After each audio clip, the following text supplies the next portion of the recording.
जाओ और जाकर अपनी पत्नी को खिला देना।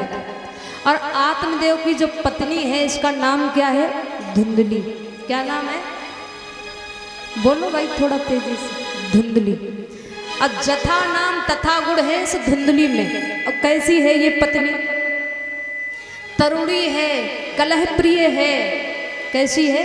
कुटिला है, कलह प्रिय है, क्रूर है। पति जो कहते हैं पत्नी उसका हमेशा उल्टा ही करती है।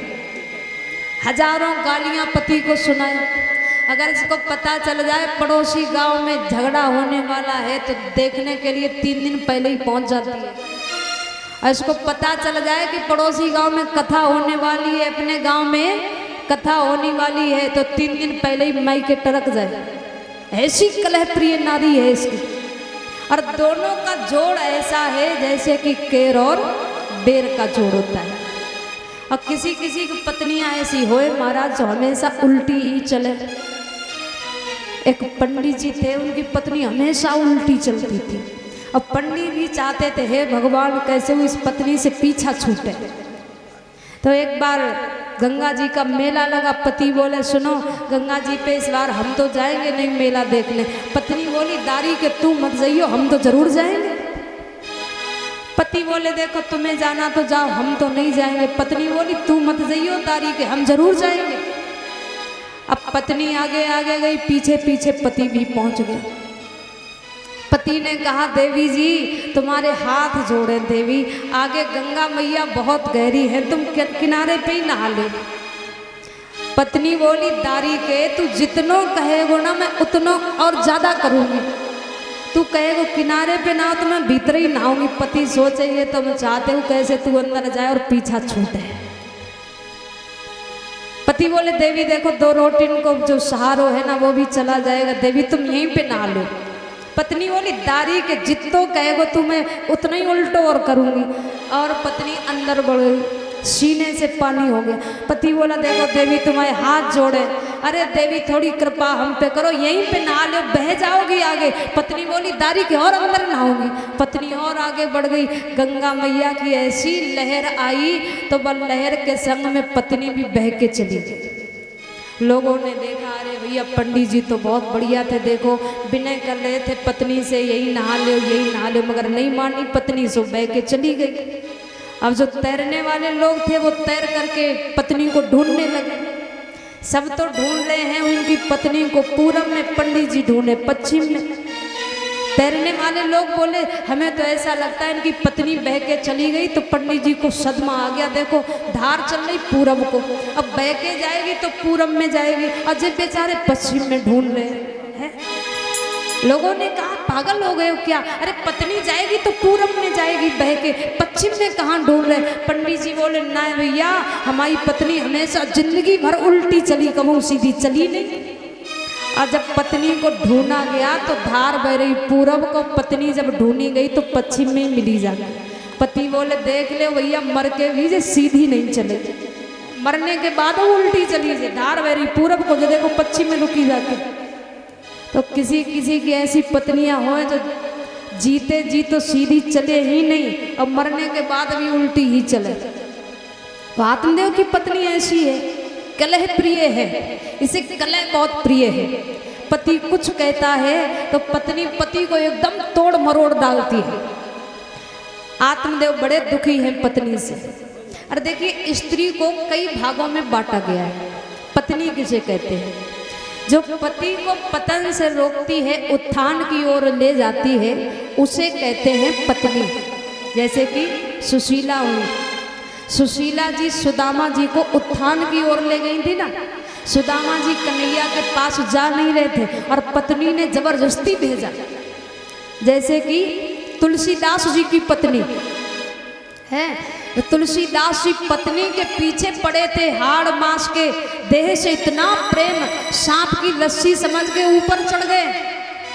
और पत्नी ने ऐसा उपदेश पति को किया तो तुलसीदास को भगवान राम मिल गए, हनुमान मिल गए। इसे कहते हैं पत्नी। जो पति को पतन से रोकती है, उत्थान की ओर ले जाती है, वो होती है पत्नी। राधे राधे। और इसके आगे एक और आती है जिसका नाम है भार्या। एक नाम पत्नी का भार्या भी है। भार्या किसे कहते हैं? जो घर का भरण पोषण ठीक से चलाती है उसे कहते हैं भार्या। घर में जैसा हिसाब किताब है उसी हिसाब से अपने जीवन को चलाती है। कैसा हिसाब किताब? घर में अगर जैसे 500 रुपए है तो पत्नी कहेगी नहीं नहीं, ये 500 बच्चे अच्छे हैं, खर्चा पानी के लिए रख लो, 200 रुपए ही खर्चा करो उसमें से। और जो पत्नी संस्कारी नहीं है, जिसे कुछ लेना ही देना नहीं है, जो जानती नहीं जीना कैसे है, वो कहेगी देखो चाहे तुम्हारे पास 500 हो चाहे 100 रुपए हो, में कोई लेना देना नहीं, हमें साड़ी 1000 की चाहिए तो चाहिए, चाहे कर्जा करो कुछ करो है। तो भार्या किसे कहते हैं? जो घर का भरण पोषण ठीक से चलाती है उसे कहते हैं भार्या। नंबर 3 महिला।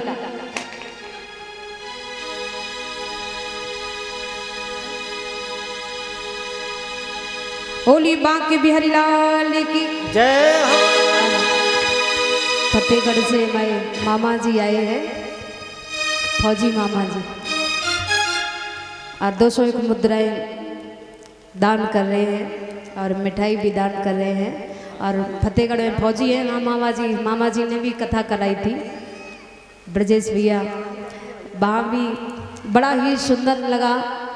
और मामा माई सभी का बहुत बड़ा सहयोग रहा, बहुत आनंद वहाँ भी आया जब कथा वहाँ हुई, तो बड़ा ही सुंदर भाव है। और हमारे यज्ञपति महाराज जी जो है इनकी बहू के सगे मामा जी है। और ये बांके बिहारी लाल की, सावर सरकार की, भक्त वत्सल भगवान की जय हो। अच्छा कथा कहाँ पे चल रही थी? हमारे मामा जी मिठाई लेके आए, सो हमारी तो मन मिठाई पे चला गया, भूल गए कथा। ऐसे ही बात है। कहाँ पे चल रही थी कथा? आप लोग थे कथा में? ओली गोविंद भगवान की। परीक्षित महाराज आप थे कथा में? हाँ, परीक्षित महाराज वैसे सुनते बहुत मन से, तन मन धन से कथा सुनते बैठ के। तो महिला को, स्त्री को कई भागों में बांटा गया है। भार्या किसे कहते हैं ये आपने समझ लिया। और महिला किसे कहते हैं? जो पृथ्वी को भी हिला करके रख दे उसे कहते हैं महिला। रानी लक्ष्मी बाई हुई, रानी अवंती बाई हुई। और निवेदन है मेरा बहनों से, बेटियों से कहना है पापा की परी मत बनो, बनना है तो पापा की शेरनी बनो। रानी अवंती बाई बनो, रानी लक्ष्मी बाई बनो, विदुषी गार्गी बनो, है? पापा की परी मत बनो। और पर पापा की परी बनोगे तो पता नहीं कौन बहला फुसला करके आप पर क्या जादू टोना कर जाए, कोई पता नहीं। इसलिए बनना है थोड़ा विदुषी गार्गी बनिए, बनना है तुमको तो अपाला गार्गी बनिए ना, लक्ष्मी बाई बनिए ना, अवंती बाई बनिए ना। तो महिला किसे कहते हैं? जो पृथ्वी को भी हिला करके रख दे उसे कहते हैं महिला। औरत किसे कहते हैं? जो औरों की देखा रेखी में अपना घर चलाती है उसे कहते हैं औरत। तो स्त्री को कई भागों में बांटा गया है। तो जो आत्मदेव की पत्नी है जिसका नाम है धुंधली, जथा नाम तथा गुण है, रात दिन ये धुंधलियां मचाती रहती है, पति का अपमान करती है। और घर स्वर्ग कौन सा है?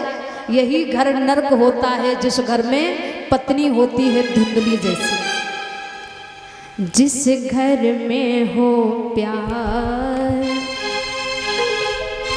हो खुशियों का संसार, खुश रहते हो नर नारी, वो घर कितना सुंदर है, वो तो स्वर्ग से सुंदर है, वो तो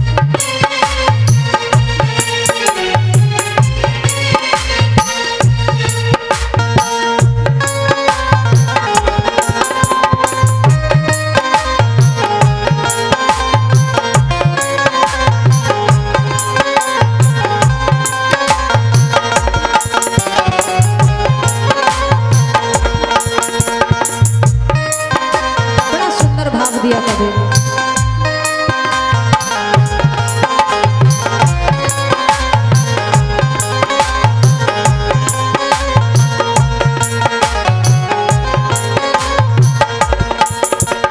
शील और लज्जा जिन देवियों का कहना है, शील और लज्जा जिन देवियों का कहना, इस कहने के मुकाबले श्रृंगार कोई है ना, इस कहने के मुकाबले श्रृंगार कोई है ना। क्या गजरा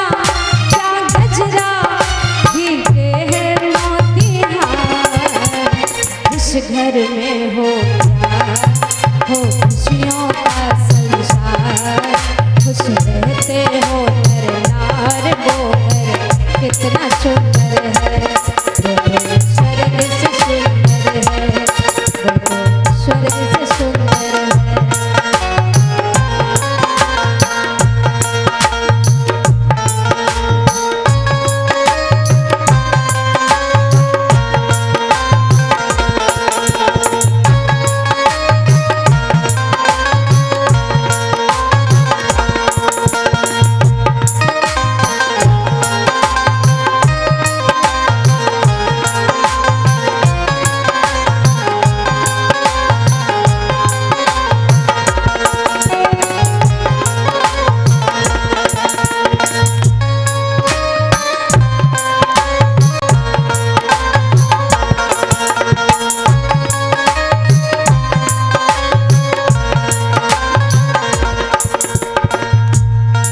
सुंदर भाव है। क्या कह रहा है कवि? है शील और लज्जा जिन देवियों का कहना, ये नाक की नथनी, कान के कुंडल, गले का हार, पैरों की पायल, ये श्रृंगार नहीं बताया कौन सा है। शील और लज्जा जिन देवियों का कहना, इस कहने के मुकाबले श्रृंगार कोई है ना, इस कहने के मुकाबले सबसे बड़ा श्रृंगार क्या है शील और लज्जा जिन देवियों का कहना, इस कहने के मुकाबले श्रृंगार कोई है ना। क्या गजरा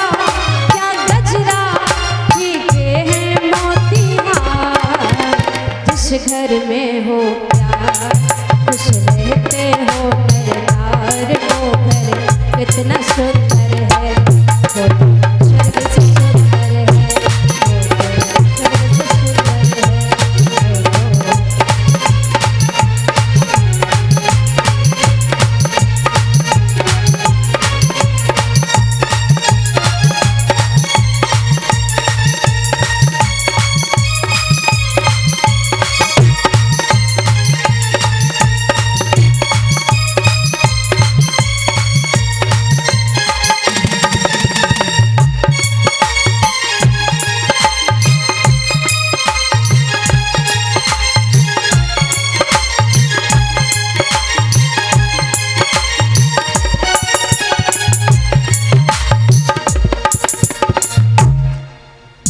वही घर स्वर्ग है जिस घर में सुंदर सुशील सज्जन नारी है, जिसका चरित्र सुंदर है, जिसका जीवन सुंदर है।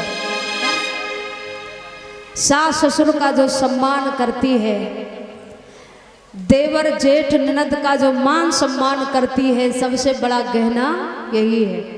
पता चले सवा हाथ का घूंघट तो काढ़ लिया, ससुर जी दरवाजे पे बैठे, घूंघट से ही चिल्ला रही, बैठा रहे, दारी के सिर पे ही हड्डियां फोड़ूंगी। ये कहाँ की लज्जा है? सवा हाथ का घूंघट तो काढ़ लिया, मगर बाड़ी पर कोई संयम ही नहीं। ये कोई लज्जा का काम नहीं है। लज्जा क्या है? बाड़ी पर संयम होना चाहिए, लज्जा आंखों में होनी चाहिए, मान सम्मान का भाव होना चाहिए। ये सबसे बड़े गहना है अब माताओं बहनों। सूत जी कहते हैं शौनकादृशियों, जो धुंधली है आत्मदेव संतान प्राप्ति का जब फल लेके आए हैं, पति ने कहा देवी ये फल खा लो, घर में संतान आ जाएगी। अब पत्नी बड़ी कुतर्की है। अब ध्यान से सुनिए इसने कुतर्क क्या किया। अब ये सोचने लगी अगर मैंने ये फल खा लिया, पेट में अगर संतान आ गई तो पेट बढ़ेगा, संतान बढ़ेगी तो मैं भोजन नहीं कर पाऊंगी, और मैं भोजन कम करवाऊंगी तो मैं तो मर जाऊंगी। इससे अच्छा तो मैं फल ही नहीं खाऊंगी। फिर इसने सोचा अगर मैंने संतान को गर्भ में रख भी लिया, मैंने फल खा भी लिया, कहीं सुखदेव जैसा हाल हो गया, 12 वर्ष तक संतान ने जन्म ही नहीं लिया, फिर संतान का जन्म कैसे होगा। इससे अच्छा तो मैं फल ही नहीं खाऊंगी। फिर सोचा अगर संतान का जन्म हो भी गया तो घर का काम काज मैं तो कर नहीं पाऊंगी। अब काम काज कर नहीं पाऊंगी तो काम काज करने के लिए इटावा वाली ननद बुलानी पड़ेगी, और वो ननद आएगी तो घर का सारा धन धाम चुरा के ले जाएगी। इसलिए मैं फल ही नहीं खाऊंगी। इटावा की कोई हो तो बुरा मत मान जाइए, मैं तो कथा कहने से मतलब झगड़ा हो सो होता रहे, हमें कहने ना देना। बोलिए गोविंद भगवान की जय हो, सामर सरकार की जय हो। ऐसा कुतर्क किया धुंधली ने, फल ही नहीं खाया। सोचने लगी अगर मैंने फल खा भी लिया, संतान गर्भ में आ भी गई और गांव में कहीं आग लग गई तो सब तो भाग जाएंगे, मैं तो भाग भी नहीं पाऊंगी, वहीं जल के मर जाऊंगी। इसलिए मैं फल ही नहीं खाऊंगी। ऐसा कुतर्क किया धुंधली ने, फल ही नहीं खाया। और दूसरे दिन इसकी पड़ोसन बहन आ गई। और जब बहनों में भाइयों में एक खासियत होती है, जब थोड़े दिन बाद मिलेंगे ना तो कहेंगे ये एक दूसरे को देख के अब तुम ना थोड़े दुबले पतले लग रहे हो। बहन बहन से मिलेगी, अरे देखो अब पहले तुम ठीक ठाक थी, अब तुम थोड़ी दुबली पतली हो गई हो।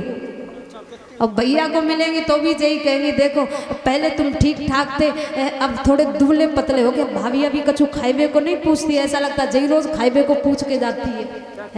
झगड़ा होना चाहिए घर में, कैसे भी हो। 2 दिन के लिए आई तो झगड़ा करवाओ, कैसे भी करवाओ। होता है किसी किसी का स्वभाव ऐसा। अब धुंधली की बहन बोली, बहना एक बात बता, तू दुबली पतली कैसे हो गई? धुंधली बोली, बहना बातें कछु ऐसी, पति देखना संतान प्राप्ति का फल लाए हैं और वो कह के गई ये फल खा लो, घर में संतान आ जाएगी, और मैं ये फल खाना नहीं चाहती। तो पड़ोसन बहन बोली, तू चिंता काहे को करती है? मेरे 8 बेटा पहले से है और 9वां आने वाला है। ये फल ले जाके गौशाला में खिला दे जाके गाय को, जो मेरा बेटा होगा वो मैं तुझे दे दूंगी, काहे को चिंता करती है? धुंधली ने वही किया, फल ले जाकर गौशाला में बंधी गाय को खिला दिया। धुंधली बोली, एक बात बता, तू कह रही मैं अपना बेटा तुझे दे जाऊंगी, और ये बता तू रात में अगर मुझे देने आएगी भी, किसी ने जान लिया तो? बहन बोली, तू चिंता को काहे को कर रही है? कोई नहीं जान सकता है। बोले कोई नहीं? बोले कोई नहीं, जिस विधाता ने हमें तुम्हें बनाया है ना, वो विधाता भी नहीं जान सकता। और शास्त्र भी भैया इसी बात को कहता है। शास्त्र क्या कहता है? विदहु न तात नारी गति जानी। नारी की गति को विधाता भी नहीं जान सकता। देखिए बड़ी सुंदर चौपाई है। विधिहु न तात नारी गति जाने, सकल कपट अघ अवगुण भाने, सकल कपट अघ अवगुण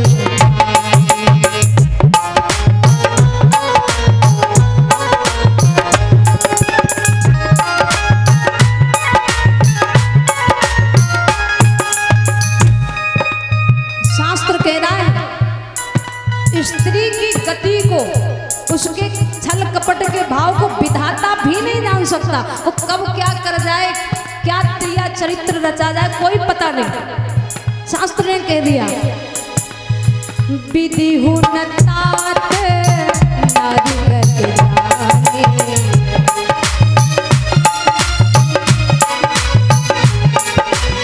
सकल कपट अघ अवगुण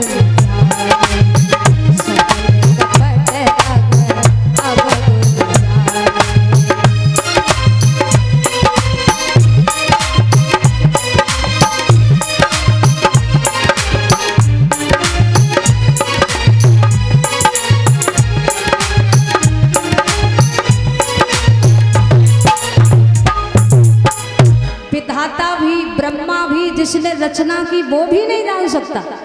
एक बार एक पुरुष एक स्त्री को मिला तो पुरुष ने कहा देवी एक बात बताओ, त्रिया चरित्र ये क्या होता, क्या आप मुझे बता सकती है?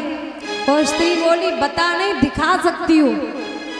पुरुष बोला क्या मतलब? उस स्त्री वो घड़ा जो लेके खड़ी थी ना, उसने अपने सिर पे ही घड़ा फोड़ा और सारी भीग गई, चिल्लाना शुरू किया, अरे देखो कोई हो तो बचाओ, कोई हो तो बचाओ। गांव के लोग इकट्ठे होने लगे, व्यक्ति हाथ जोड़ के खड़ा हो गया, अरे देवी ये क्या कर रही हो? लोग हमको मार मार के पीट के मार डालेंगे, अरे क्या कर रही हो आप ये क्या कर रही हो? वो स्त्री बोली आपने पूछा था ना त्रिया चरित्र क्या होता है, यही होता है त्रिया चरित्र, और मैं चाहूं तो पिटवा के तुम्हारी जान भी ले सकती हूँ। और व्यक्ति बोला देवी बचाओ, मैं तो कुछ किया भी नहीं है। और देवी बोली चिंता मत करो, बचा भी सकती हूँ। और जब गांव के लोग इकट्ठे हुए बोले सुनो बात सिर्फ इतनी सी है कि मैं कुआं में गिर गई थी और इस व्यक्ति ने बेचारे ने मुझे बाहर निकाल दिया।